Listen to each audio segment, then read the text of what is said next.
बोलो श्री एकादशी मैया की जय। बोलो विष्णु भगवान की जय। बोलो श्री कृष्ण भगवान की जय।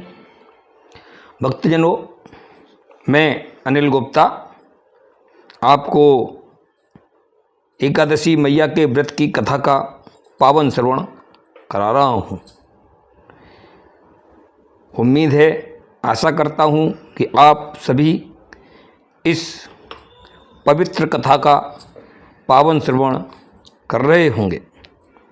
आइए आज शुरू करते हैं 22वां अध्याय अश्विन शुक्ला पांचांकुशव एकादशी की कथा। इतनी कथा सुनकर श्री युधिष्ठिर ने कहा कि हे मधुसूदन, अब अश्विन शुक्ला एकादशी की कथा को कहने की कृपा कीजिए। भगवान श्री कृष्ण कहने लगे कि हे धर्मज्ञ, अश्विन शुक्ला एकादशी का नाम पांचांकुशा एकादशी है। यह सभी पापों को नष्ट करने वाली और मनोरथों को पूर्ण करती हुई मोक्ष को प्रदान करने वाली है।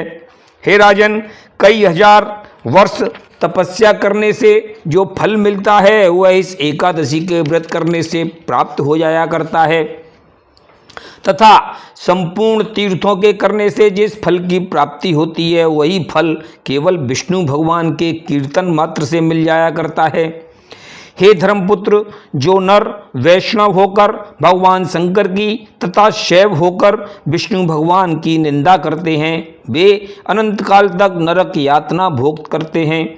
इसीलिए ब्रह्मा, विष्णु और महेश तीनों को मेरा ही रूप समझकर सदैव इनकी उपासना करते हुए एकादशी का व्रत करना चाहिए, क्योंकि सहस्त्रों अश्वमेघ और राजसूय यज्ञ करने से जो फल मिला करता है वह एकादशी के व्रत करने वाले को मिल जाया करता है। हे राजन, इतना ही नहीं, जो पुरुष विधि विधान से मन और इंद्रियों को वश में करके एकादशी का व्रत करता है उसकी 10 पीढ़ी पिता की, 10 पीढ़ी माता की और 10 पीढ़ी स्त्री की और 10 पीढ़ी तब वैकुंठ में चली जाया करती है। इसीलिए श्रेष्ठ स्त्री पुरुषों को अवश्य एकादशी का व्रत करना चाहिए। हे कौन्तेय, जो कोई नर एकादशी का व्रत करके स्वर्ण, तिल, भूमि, गौ, अन्न, जल, छत्री और जूता का दान करता है वह उसको यमपुरी का दर्शन स्वप्न में भी नहीं होता, तथा जो पुरुष बिना शुभ कर्म किए जीता है वह संसार में धोंकने की तरह श्वास लेकर निर्जीव सा जीवन व्यतीत करता हुआ अंत में नरकों के सहित 84 लाख योनियों में बारंबार जन्म लिया करता है। इसीलिए हे पांडुनंदन, दरिद्र मनुष्य को यथाशक्ति भगवान का नाम स्मरण करते हुए दान धर्म अवश्य करते रहना चाहिए। हे धर्मज्ञ, जो कोई सरोवर, वाटिका, भवन और बाग आदि दान करते हुए निरंतर शुभ कर्मों में रहते हैं वह न केवल समस्त संसारी सुखों का उपयोग करते हुए स्वर्ग को जाया करते हैं, बल्कि श्रेष्ठ कुल में जन्म लेकर धनाढ्य, दीर्घायु, कुलीन और रोग रहित भी हुआ करते हैं।